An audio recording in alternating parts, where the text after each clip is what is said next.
अगर आज तुमसे तुम्हारा दिल मांगा जाए तो क्या तुम उसे दिखा सकोगे?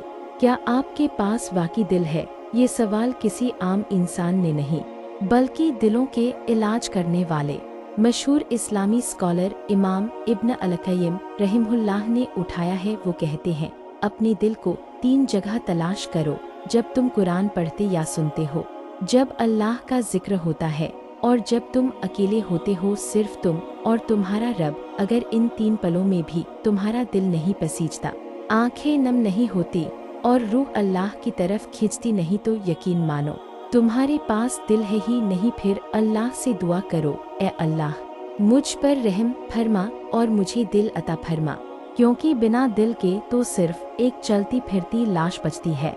तो सोचो, क्या तुम्हारे पास जिंदा दिल है?